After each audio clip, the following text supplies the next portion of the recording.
So what's the deal with President Trump these days? He's making deals with Democrats. He said he was going to build a wall, and now he's pushing the Dreamer Act. And Hillary Clinton is doing a book tour when he said he was going to lock her up. So is he giving it to the people who got him in office? Is he betraying them? What's up with that? We'll take a look at that. There's also an amazing new movement among millennials, and not just millennials. It may change the way you think about the culture entirely, and we'll talk about all that, plus the mailbag, so we'll solve all your problems. But first, the federal government, under the leadership of Donald Trump, has so far been doing a terrific job handling the natural disasters that have struck the South. Here's a brief montage of newscasters praising the president for his excellent leadership.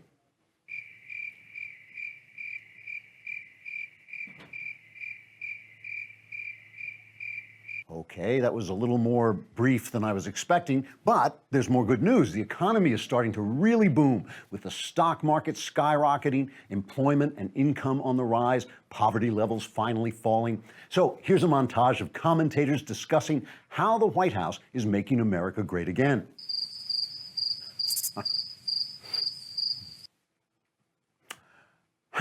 Well, they say in journalism that good news is no news, so maybe the press just wants to focus on where things have gone wrong. So for instance, now that it's become pretty clear President Trump had absolutely nothing to do with the Russians, who had absolutely no effect on the outcome of the election, journalists are engaged in a period of deep soul searching, trying to figure out how they could have wasted so much of America's time over a story that really wasn't very important at all. Here's a sample of some of the press's self-criticism.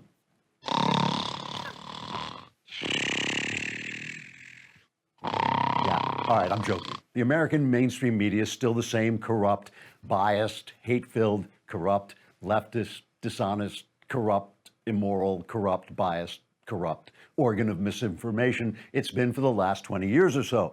According to our good friends at the Media Research Center, the network's evening news spent the summer trashing the president with coverage that was 91% negative. This is a grand total of 3% worse than the 89% negative coverage the networks were giving Trump before the summer. Network executives are launching a full investigation into what took them so long to squeeze out that extra 3% of hate and vitriol. Journalists justify their negative, biased, leftist, corrupt, dishonest, hate-filled, corrupt, biased coverage by pointing out the ways in which President Trump deserves their attacks. As Hillary Clinton spokesman and ABC newsman George Stephanopoulos says, quote, Trump has done some truly terrible things, like winning the election when we wanted him to lose, and being a Republican when we're all Democrats. Also, he doesn't panic and knuckle under when we call him racist, which makes him an absolutely horrible person, unquote. CNN's Jim Acosta added, quote, look at me, I'm Jim Acosta. I can stand on my head and shout ignorant non sequiturs at the same time. Look at me, I'm Jim Acosta. Look at me. Under the relentless media attacks, President Trump's approval ratings have now risen to around 45%, whereas the media's approval rating has now sunk from shut up, you snake-hearted dirtbags, to kiss my butt, you lying pieces of garbage. The president looks forward to pushing his negative coverage up to 100% to serve his goal of achieving re-election by winning every single state in the country. Trigger warning, I'm Andrew Klavan, and this is The Andrew Klavan Show. I feel hunky-dunky, life is tickety-boo. Birds are winging, also singing hunky-dunky-doo. Ship-shaped, ipsy-topsy, the world is zippity-zing. It's a wonderful day, hurrah, hooray! It makes me want to sing. Oh, hurrah, hooray! Oh, hooray, hurrah! All right, it's Mailbag Day, which means, look at your life. It's not going to be that way. When this show is over, your life will have changed, possibly for the better. We'll answer questions. We can take questions live, too, can we? Yeah. These are the hard questions, Austin. Come on, snap it up. Yeah, we can take questions live, too, but we already have some really interesting questions. We'll talk about those. We're doing a new thing called The Conversation. This is the start of a new series. We're going to start it next Tuesday, with Ben. It's kind of like a fireside chat where he will take your questions. It's at 5 p.m. Eastern, 2 p.m. Pacific. You can see it on the website or on Facebook.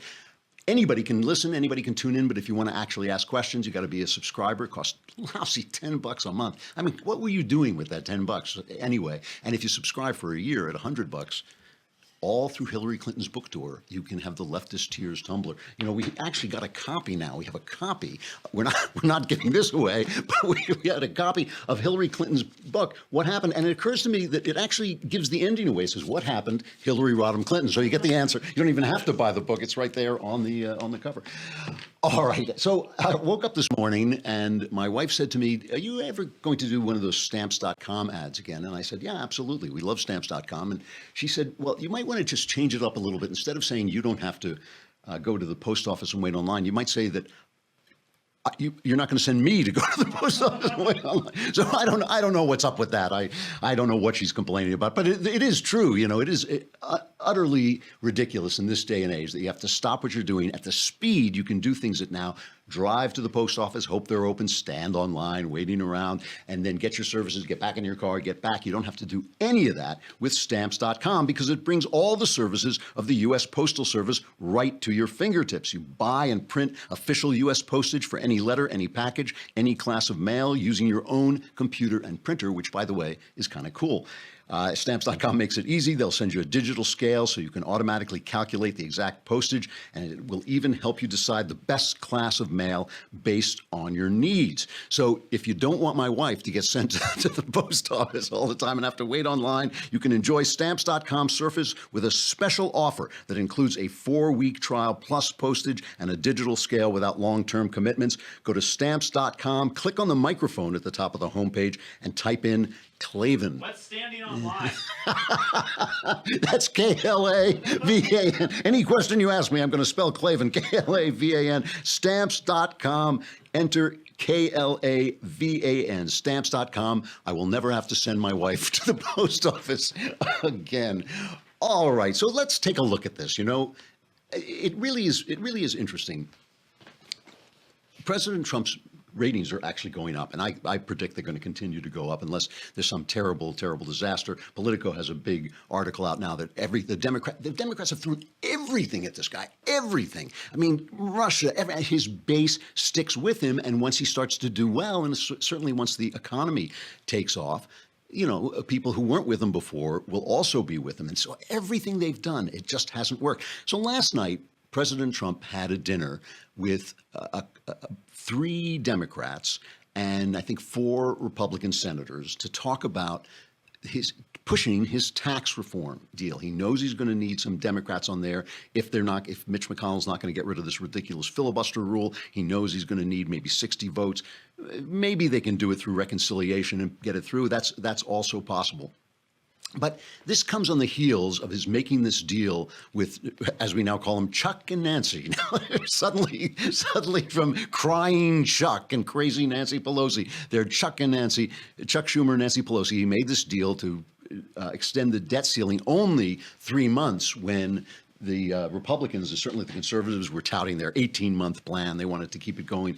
Now, Mitch McConnell, by the way, I just should add this in there, that Mitch McConnell says that it's not really 3 months. It'll be spring before they have to deal with the debt ceiling because they're allowed to move money around, all these kind of complex Senate rules. But also, Donald Trump is now pushing passage of the DREAM Act. I mean, Bush couldn't do it. Obama couldn't do it. He's not only saying wants passage of the DREAM Act, he's tweeting to dreamers, don't worry, even though we've rescinded the executive order against dreamers, we're not going to throw you out of the country. And we're not going to take any action while Congress is dealing with this. So we're not going to, we're not going to come after you. So, I mean, this comes after, let's face it, we remember all those meetings, those rallies that he held, where they were screaming, build the wall, still happening when he does rallies, not just in the campaign. They're still shouting, build the wall. And Trump is saying that they're not going to attach any DACA legislation, any DREAM Act legislation, doesn't have to be attached to wall funding. So he's basically giving that game away, too. So the question is 2 questions. Is he stabbing his supporters in the back, and do we care? I mean, those are the 2 questions, because I should say, I'm a conservative. I'm not a Trumpster. Trump listen, Trump is a far, far, far better deal than Hillary Clinton ever would have been. And anybody who says, oh, you know, like, well, if we had Hillary Clinton and we had a Republican Congress, look, the Republican Congress has never done anything to help anybody. Well, they held up Obama, but still, he did all those, he had got all those judge appointments, all those regulations that he put in there. And now Trump is really putting some really good judges, not just in the Supreme Court, but right down the line. These are things that can never be taken back, you know, and I mean, regulations can be rolled back, but they almost never are, and they are under the Trump administration. So he's doing a lot of good things from a conservative point of view. But here is The Guardian, right? This is this left-wing British publication, and they're selling this narrative.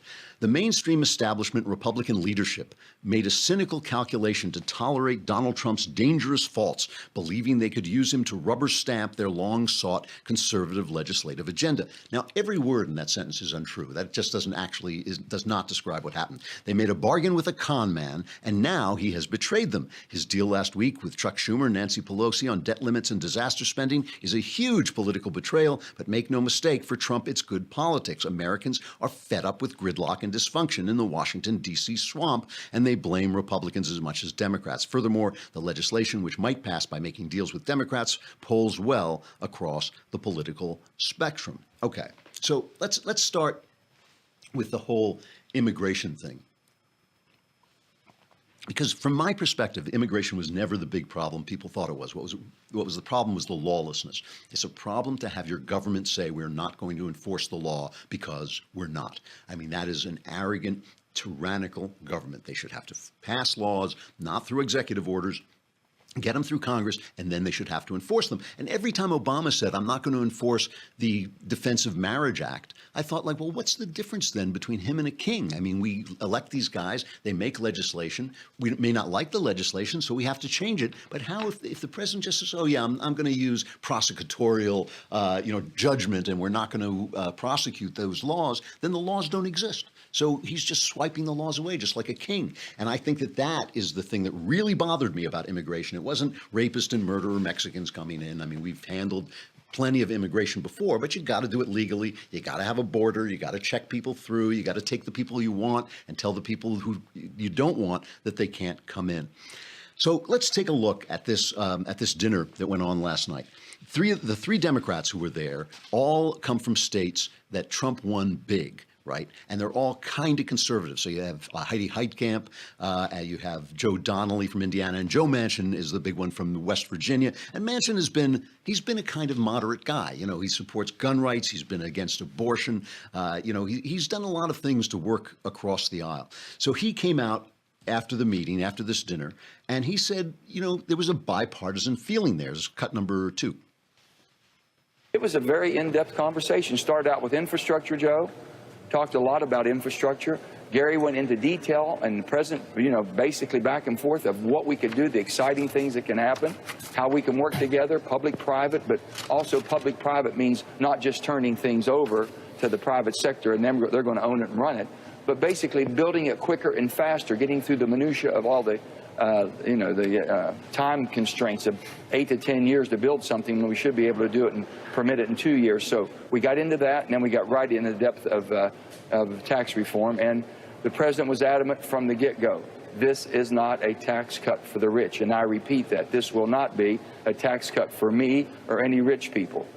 That kind of started out the conversation. It went pretty good from there. So he comes out of there happy. These are 3 guys who have not joined the rest of the Democrats in the resistance. So they did vote, for instance, for Gorsuch for the Supreme Court, to approve Gorsuch for the Supreme Court.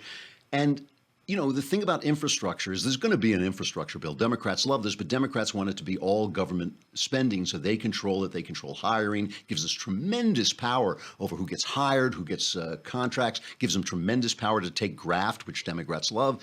And, what Trump is hoping to do is kind of work out some sort of private-public thing, which would be a little bit more conservative. It would be a moderate program. And, of course, the tax thing, they've got to cut corporate taxes. They have not cut. Let's hear a little bit more about Manchin on this. He talks about this at number 3, cut number 3, what they're talking about for tax reform. Tax reform or tax cuts, whatever you want to do, has to be done to where it stimulates the economy, grows the economy on a global basis. It's competitive. We didn't create the market, global market, but we got to compete in it. Next of all, we can't continue to add to $20 trillion. So you have to be very sensitive. No more debt. You can't add on debt. We've got to see a pathway forward to start bringing this debt down and get ourselves fiscally responsible. And I think that's what that conversation was last night.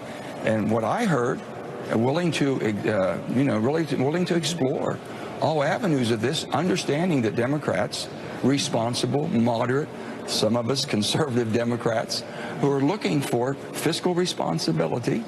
You know, I've always said this: I'm fiscally responsible and socially compassionate.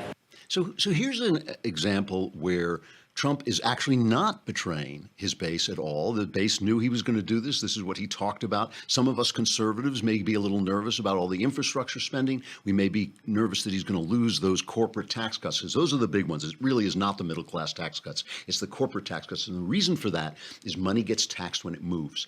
Money gets taxed when you spend something, when I spend something, when an employer gives it to you. When money is in motion, it gets taxed. So you can cut corporate taxes, expand business, expand employment, expand production and all these things, and actually when you cut the rate, you actually make more money because the money is moving a lot faster. Hey, I have to pause there for just a moment and talk about the fact that I just look fabulous. And I know it's distracting, so I want to get to it. I know you're sitting here saying, well, taxes are interesting, but why do you look so good? And the reason is Beachbody On Demand, which is an online fitness streaming service that gives you unlimited access to a wide variety of highly effective world-class workouts, personalized to meet your needs. Plus, it's got extensive nutritional content, all proven to help people achieve their health and fitness goals, with step-by-step program guides, workout calendars, comprehensive nutrition plans, an innovative portion control focused cooking show, and the motivation and support of a growing community. Beachbody On Demand is the total package, and you can take it on your phone. You can get it anywhere. When you travel, you don't have to stop your workouts, and you can target it if you just want to lose weight, to go to a special event, to go to your reunion, so they don't say, like, look at that guy, he really fell apart, didn't he? It's got really familiar brands. What do they call it? It's called PO, I think. PIO, 21-day fix, P90X, which I've done, Insanity, which I've done, in just incredibly tough stuff. Over 600 different over 600 different workouts and over 100 recipe videos. It will keep you in shape and help you meet your goals. It's a brand new service, but it already has over 1 million members, and you can claim a free trial membership. You can. If you just text Andrew on your cell phone to 303030, you get full access to this entire platform for free. So try it out. It really is nice if you have a goal, if you're trying to get in shape for something, or if you just want to live a better, healthier life, or if you want to look as incredibly good as I do. These are the kinds of things that you can do. Beachbody On Demand. All right, so I just have to stop about the Manchin thing, because this is really funny. He's on... What was he on? I think it was CBS. CBS, because it was Charlie Rose. And Manchin comes in, and he's been at dinner with the president in this bipartisan dinner. So it's news. It's a real story. They start to run out of time. Here is the question they ask Manchin. This is the question they have got to know about this dinner. Cut number 4. Senator, before you go, we got to go. But before you go, What was the menu? Chicken, beef, fish? What was it? It was a medallion. It was a beef medallion, and it was well done. Did you have, Senator? I hate to pry. I really do. I hate to pry. But did you have 1 scoop or 2 scoops of ice cream? No, we had. Let me tell you, the ice cream was so perfectly prepared. The ice cream came beside the dessert, Gail, and it looked like an egg. And I said, I wonder why I'm getting an egg with my dessert. And I cut into it, and it was a beautifully sculptured ice cream. Okay, but the president said to love desserts. Did he eat more desserts than you? No, he did not. He did not.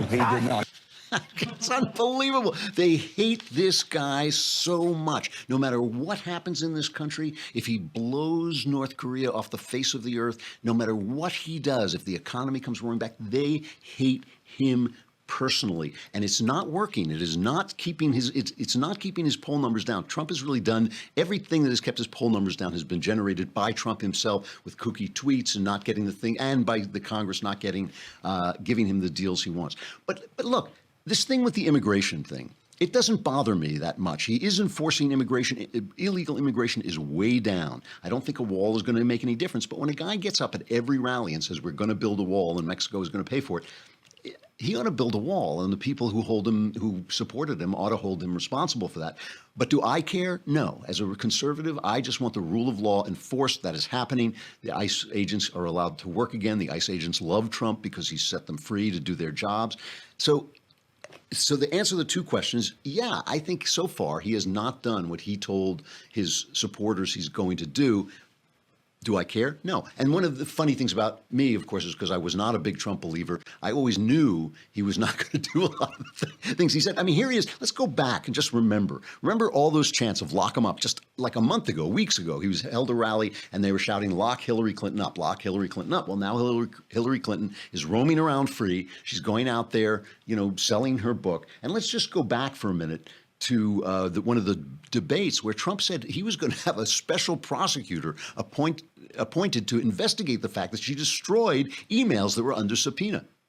For you to say that there was nothing wrong with you deleting 39,000 emails, again, you should be ashamed of yourself. What you did, and this is after getting a subpoena from the United States Congress. We have to move on. Secretary Clinton, you can respond, and then we got to move on. We want to give the audience a chance here. In jail, let alone after getting a subpoena from the United States Secretary Congress. Clinton, you can respond. So recently, Jeff Sessions said he's not going to prosecute Lois Lerner, who was who was right in the thick of that IRS scandal, where the IRS was targeting, and it probably is still targeting, conservative groups and not giving them breaks so that they could use, tax breaks to spread their ideas during the election year. It was very effective. It really kind of undermined the Tea Party as they were gaining steam. And Obama was good at that. Obama was a master politician. He was a Chicago Paul. He knew how to break the backs of his enemies. He really did. And he knew, one of the things that Obama knew is he knew how it can be important not to pass a law, to lose at passing a law, but to win on making it look like the other side was to blame and the other side looks mean, like he did with the DREAM Act. So anyway, now Jeff Sessions says he's not going to prosecute Lois Lerner, and that's a tough one. I mean, I like Jeff Sessions. I suspect if he can't prosecute her, it's because he just can't get the case he wants together, and he doesn't want to spend public money chasing her around if he's not going to catch her. But it really is interesting. Plus, they're making charges. You saw Steve Bannon the other day said that firing James Comey was one of the biggest political mistakes ever. So they asked Sarah Huckabee Sanders about this at the press conference, and she says, yeah, this guy has really broken the law. Comey has broken the law. So she's answering the questions, was it a mistake to fire him? This is cut 6. The president is proud of the decision that he made. The president was 100% right in firing James Comey. He knew at the time that it could be bad for him politically, but he also knew and felt he had an obligation to do what was right and do what was right for the American people and certainly the men and women at the FBI. I think there's no secret. Comey, by his own self-admission, leaked privileged government information. Weeks before President Trump fired him, Comey testified that an FBI agent engaged in the same practice, they'd face serious repercussions. I think he set his own stage for himself on that front. His actions were improper and likely could have been illegal. Comey leaked memos to the New York Times, your own outlet. He politicized an investigation by signaling he would exonerate Hillary Clinton before he ever interviewed her or other key witnesses. He's very happy with the decision he made, and I think he's been fully vindicated by a lot of those new things and knowing that it was the right one. So then the next question a reporter asks her, or a couple of questions over, is, are you going to put him away if he broke the law? And she says that is not the president's job. It's not the president's job to appoint a special counsel. It's not the president's job to decide whether to indict and whether to prosecute. So now that he's dealing with the reality of it, it's a lot different. It's a lot different to ask Jeff Sessions to go after Hillary Clinton, to ask him to go after James Comey. All those chants of lock him up. And it's entirely possible. And this is something, because conservatives are not only laughing at his supporters, they're laughing at conservatives who said, well, we'll see what we can get out of this guy. But really, that's silly, because it's very possible that his supporters understood that he was carrying them along on emotion, but they still hoped he would do a better job than anybody else who's going to go on there and be more responsible to them. And I think on that score, he is. even though he hasn't fulfilled his promises. It's a really weird situation because Trump is a very emotional figure and people are attached to him emotionally. And those of us who care about policy are kind of confused. Well, he said he would do this, but he's not doing that. But I don't think that's what people are following him for. I think they're following him for an attitude, and I think he's delivered that attitude in spades.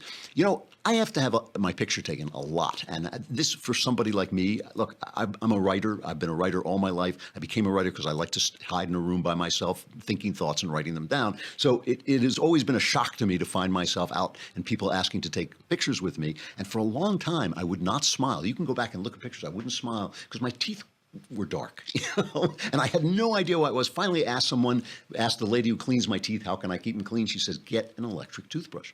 So I got this electric toothbrush. I had 3 guys carry it inside because they're so big, okay? But now there is Quip, which is an electric toothbrush that is just beautifully designed. It's thin, it's small, it works on batteries. Instead of having to be plugged in, you can take it with you wherever you go. It's as if, like, Steve Jobs had designed this electric toothbrush.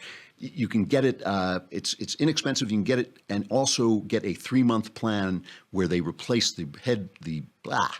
just a minute here. See, now I have good teeth, but I can't talk.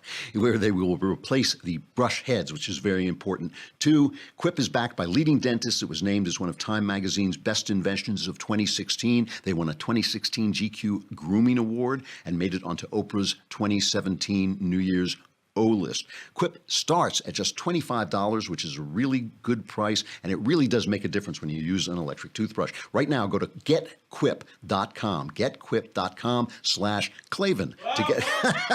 Yes. I'm glad you asked me that question. It's KLAVAN, getquip.com.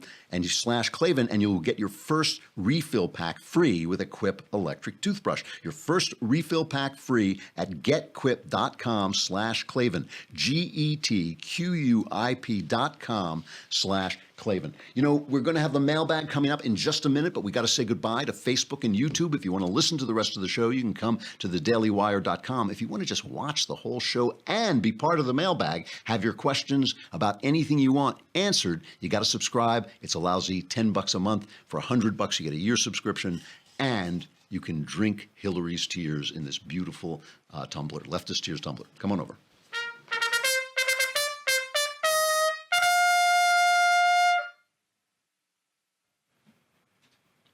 So just to finish off this thought, Trump is, in some sense, not delivering the things that he told his supporters he would deliver. But we don't necessarily have to care, because it doesn't mean he's doing a bad job, and it certainly doesn't mean that we conservatives are getting a worse deal than we would have gotten if the only other choice on the ballot had been elected. I think we're getting a much better deal than we would have gotten. There are going to be things up ahead. So far, because I don't care that much about immigration except as a point of law, so far he hasn't done anything that has made my teeth grind together, but he will. He's going to do some left-wing stuff that's going to drive me crazy and maybe you crazy too. So we'll watch for that. But so far, all he's doing is getting the gears of government moving again after 8 years of an uncompromising ideologue in Obama who really did jam things up. So if he starts to get a little bipartisan support, that wouldn't be entirely a bad thing. The mailbag. All right. I love her. I miss her.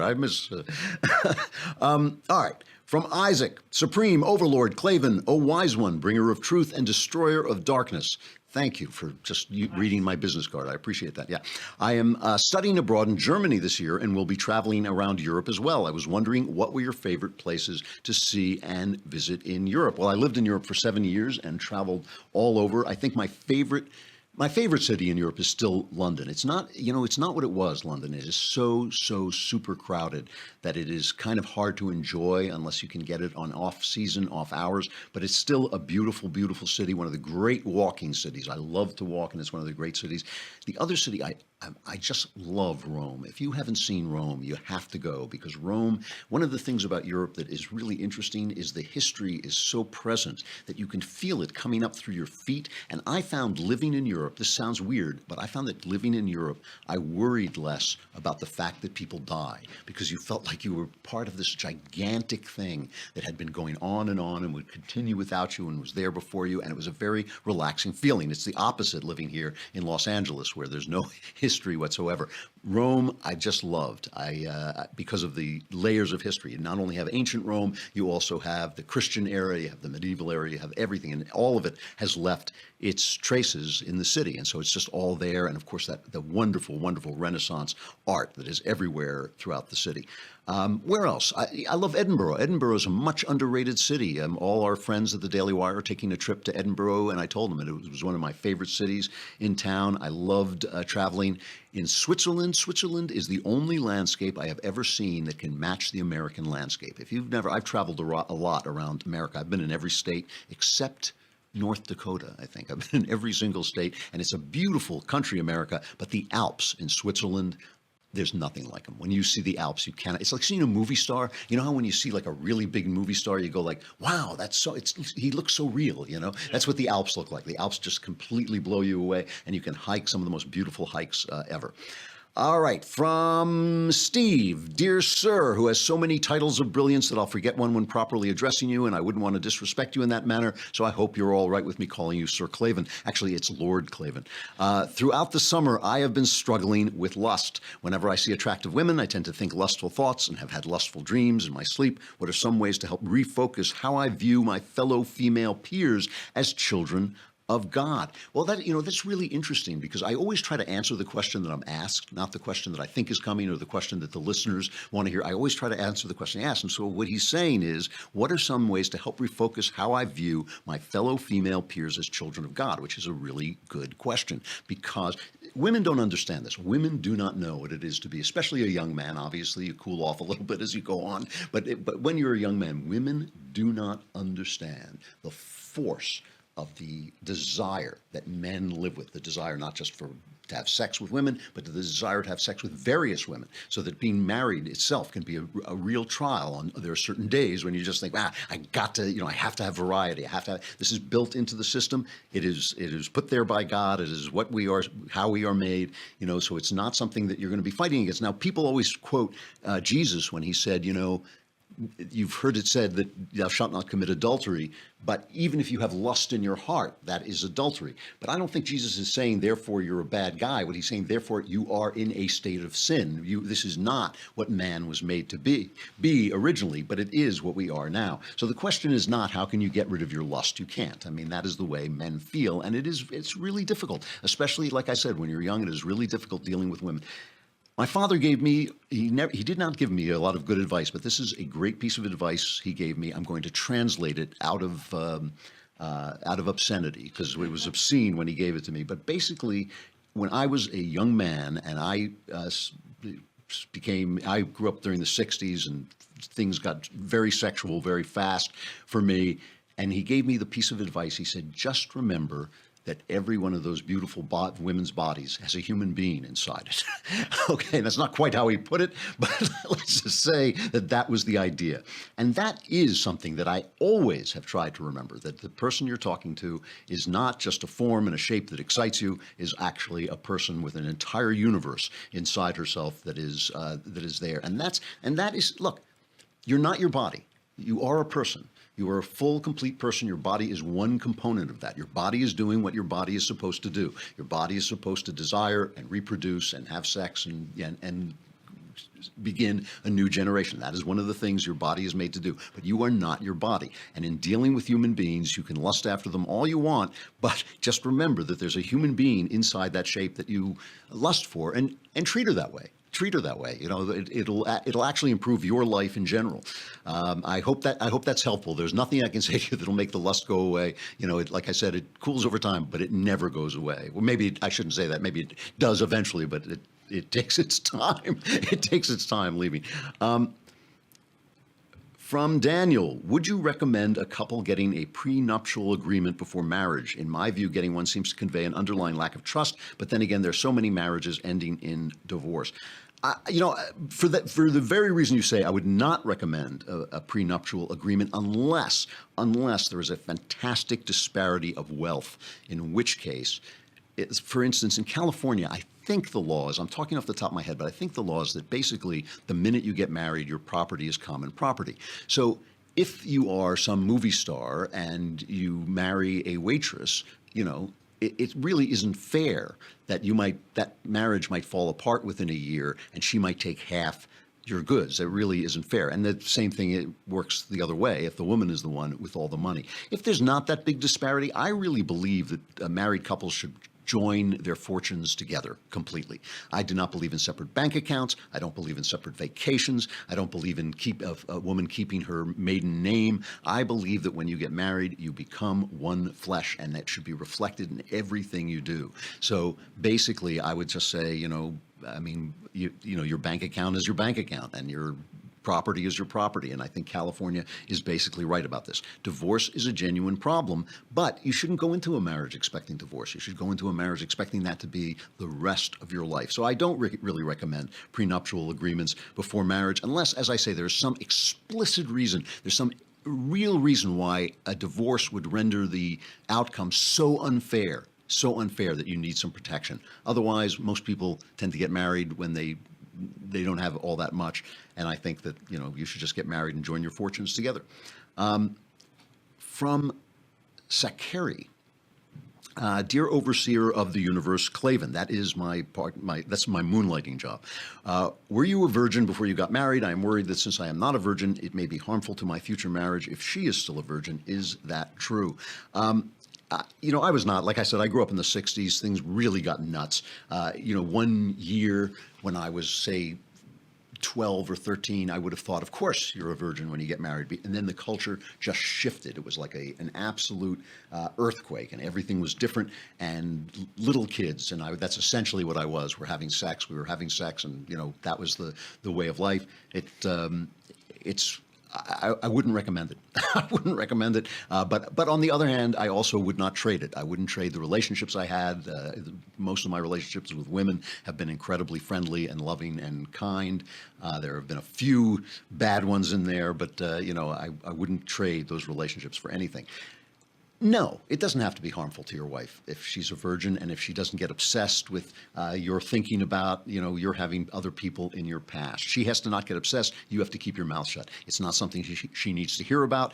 If the women contact you from your past, and that has happened to me, you should very quickly put the kibosh on that. As we used to say, you should very quickly shut it down. Your first loyalty, your first interest should be in giving your wife a peaceful, happy, trusting life. You shouldn't be emailing old flames. You shouldn't be texting people that she doesn't know about. You shouldn't be carrying on relationships online that could be construed as sexual in any way. You be faithful, you be loving, you be affectionate, and your past is your past. You can't change the past, so it doesn't matter, right? But it's not necessarily hurtful. Also, of course, before you get married, get a blood test. Make sure you're not passing anything on besides your genes.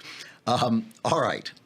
Last one, I guess. We got to wind up. Greetings, all-powerful ruler of the multiverse. Have you or anyone you know personally ever had a near-death experience? If so, has it strengthened said person's faith and or given them a more easygoing outlook on life? I find myself thinking more about mortality, and while I'm a Catholic, I still find myself being fearful of what's after this life.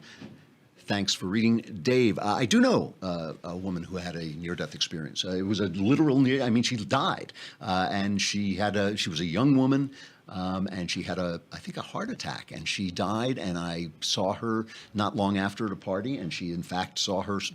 She lifted out of her body and was aware of what the doctors were doing, and she could see everything from a different point of view, and then she was brought back into her body. And the funny thing about her is she was kind of a communist, kind of a materialist leftist. She had no beliefs. And she still didn't have any belief after it was over. So I said, well, what do you think? And she said, well, I don't know. I thought, like, really, you're vouchsafed a vision of the afterlife and it didn't change your opinion? Who knows? Maybe since then. It was pretty soon after she had it that it, but I do, look, there's so many reports of them. I do believe in them. I do think they're true. The only mystical experience I ever had, it is in my book, The Great Good Thing, in my memoir about my conversion. When my daughter was born, I was actually swept. I had an out-of-body experience. I was actually swept out of my body. It was completely real. It wasn't an illusion. I was totally aware. I actually experienced the flow of my love for my wife, which is intense and ongoing, bleeding into my love for this new child. And then I started to lose myself in what I saw with my own eyes. And by the way, I was not a believer at the time in anything. I saw with my own eyes was a sea of love. I actually saw I was being swept away in a sea of love, and I got scared, and I pulled back into my body because I was afraid I was going to be swept away. I don't know what would have happened if I hadn't done that. So, I do believe in these things. I've seen them for myself. There was no way for me to explain it. I'm a very down-to-earth person. I don't go around having mystical experiences. I do believe in after-death experiences, and if that gives you any faith, great. Otherwise, I would say go for the faith, because look, if there's nothing, you're not going to know about it anyway. So you don't have to, there's nothing to worry about. All right, it's time for Tickety-Boo News.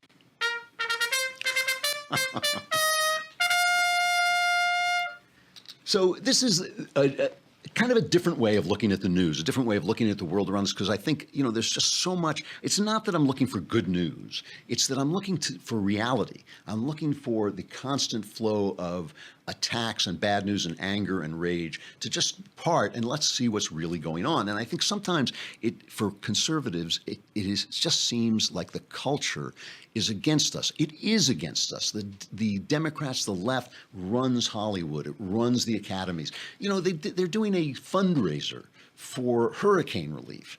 And the last time they did this, remember with Katrina, that's where Kanye West got up and said George W. Bush doesn't like black people, and they've given, so Stevie Wonder, who I'm not a big Stevie Wonder fan, but I recognize his talent. He gives this speech. Listen to this speech. It's incredible. They just can't stop, and they can't hear themselves either, because listen to what he says. We've come together today to love on the people that have been devastated by the hurricanes. When love goes into action, it preferences no color of skin, no ethnicity, no religious beliefs, no sexual preferences, and no political persuasions. It just loves. As we should begin to love and value our planet, and anyone who believes that there is no such thing as global warming must be blind or unintelligent. So I mean, I'm not even going to go for the cheap blind joke, but I mean, he goes, there's love. It's for everyone. It doesn't matter your politics, your sexuality, your race, your color. It's love. It's love. But if you don't believe what I believe, you're an idiot. It's like he can't even. They're so convinced of what they think. They're so wrapped up in the bubble of what they believe that they don't see how they insult people. And what you see, and especially you see this in the late night comedy shows, you see them training up their audience to believe what they believe. And that's what makes us so feel like we have no chance to get these people back. The politics is downstream from culture. Listen, here's Jimmy Kimmel. Anybody, any comedian who doesn't look at Hillary Clinton now and come up with material about this is not doing his job. He's not doing his job. So Jimmy Kimmel is now, this is cut number one.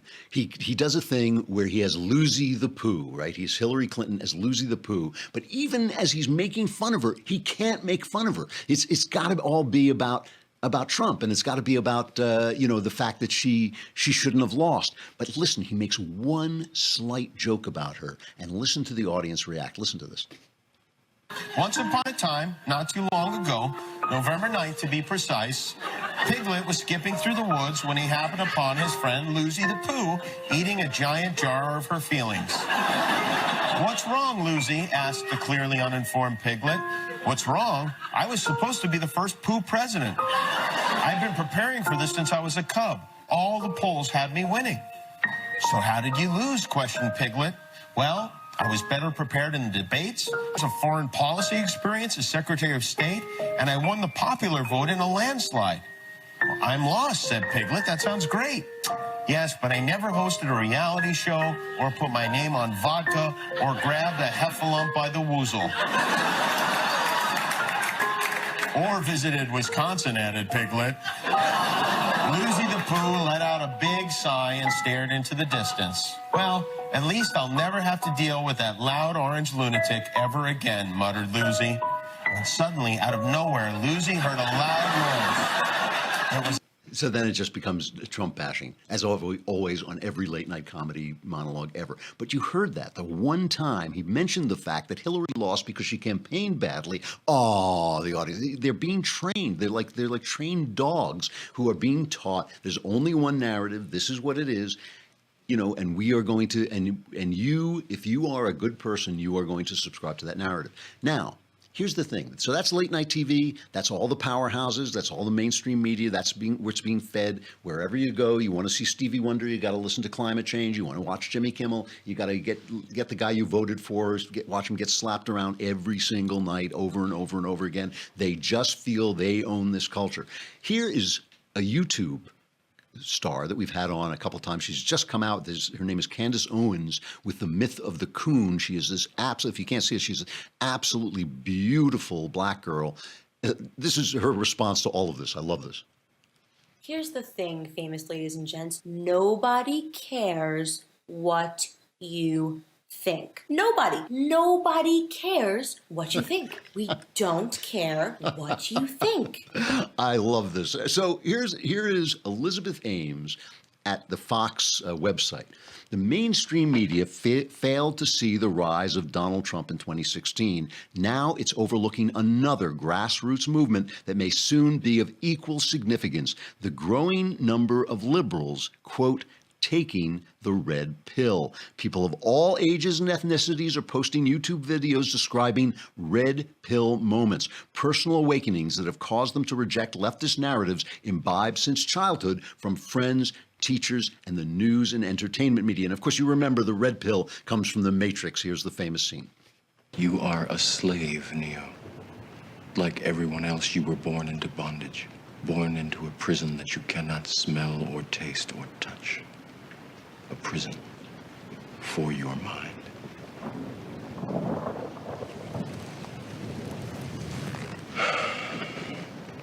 Unfortunately, no one can be told what the Matrix is. You have to see it for yourself.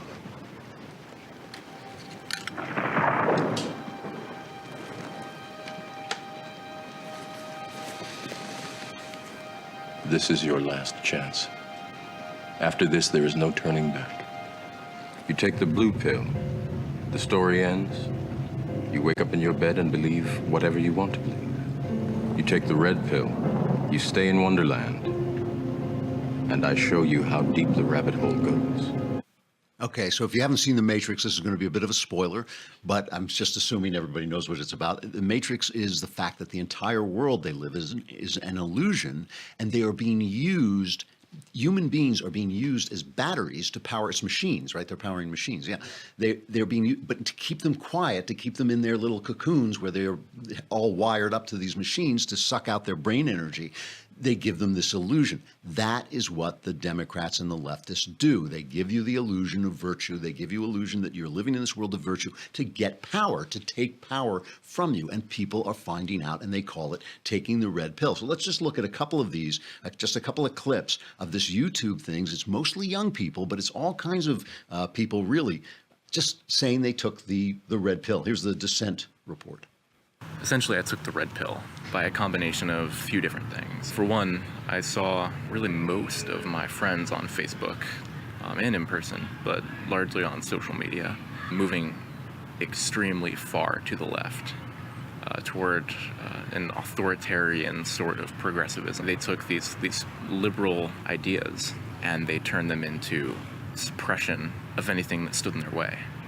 So it became fairly evident very quickly that these people weren't actually standing up for anything relating to liberty. Really, they were just standing up for a divisive brand of politics that would tolerate no dissent whatsoever. Okay, so that was a guy who saw this on Facebook, right? He saw the hatred. And by the way, this has been really intense. I mean, I know a lot of people who are conservatives, but they're quiet conservatives. They're moderate conservatives. They don't go out around talking about it. But suddenly they're looking on Facebook and they're seeing their friends unleashing this vitriol, this hatred. And they're like, wow, if they said that to my face, that would be a terrible, terrible thing. But they're saying it on Facebook. They don't understand that they're talking to human beings. Maybe they don't know about their friends' political persuasion. So they're just saying this hateful thing. And now these guys are seeing the hate. And here is the other one. This is a woman named Kirsten Lauren. So that was a guy who saw it on Facebook, saw it on the news, essentially. Here is a woman named Kirsten Lauren talking about her experience that she did something. She's not very specific about it. She did something that almost destroyed her life because she was following left-wing precepts. I've taken the red pill. So that it's Matrix reference, but it also has a lot to do with politics and worldview. And after this experience, I took the red pill, and I can't unsee what I see in the world now. I can't remove my perspective just for comfort anymore. It's like the world is a bad place, and our society is so fucked up, and it's going to hell and hell and hell faster, thanks to so many reasons that people just are throwing everything away. And I almost threw everything of mine away because I was following my environment. I was following what I thought was right. I was following the advice of people who I thought cared about me. I was following the advice of my society.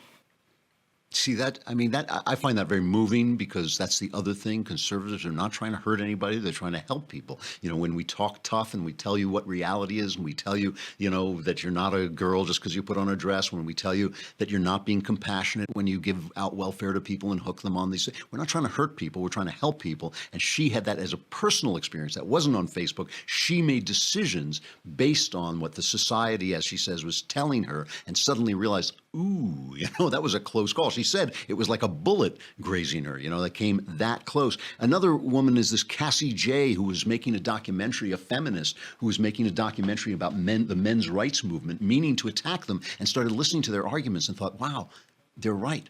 They're right, and she stopped being a feminist, and then found that her relationship with her boyfriend, surprise, surprise, really improved. Suddenly her life started to improve as well. The thing about it is listen, we are now the leaders in trolling. I think we have a great, routine. We're very funny. Twitter, we just own Twitter. Conservatives, I'm talking about Twitter. We own Twitter. We own the humor world. These guys with their F Trump every night are not that funny. We really are, the conservative voice is now the voice of humor. But we also have to deal in facts, we have to deal in information, and we have to deal in a compassionate delivery of the truth, because people are waiting for this message. They are waiting to hear. They have been cheated out of their birthright. They have been cheated out of their American heritage. They have been cheated out of the truth about the world. And now that bill is coming due, and they're taking the red pill. They're getting angry. We could start to win this fight. We conservatives could start to win this fight if we just learn how to talk to them and how to welcome them when they come over. It's good news, actually. Who's coming on tomorrow? I think it's Kurt Schlichter. Is Kurt Schlichter going to be on? He has just written an article saying that Trump is doing exactly the right thing by dealing with the Democrats. We will talk to him about that. Great guy, really interesting to talk to. I'm Andrew Klavan. This is The Andrew Klavan Show. We'll see you then.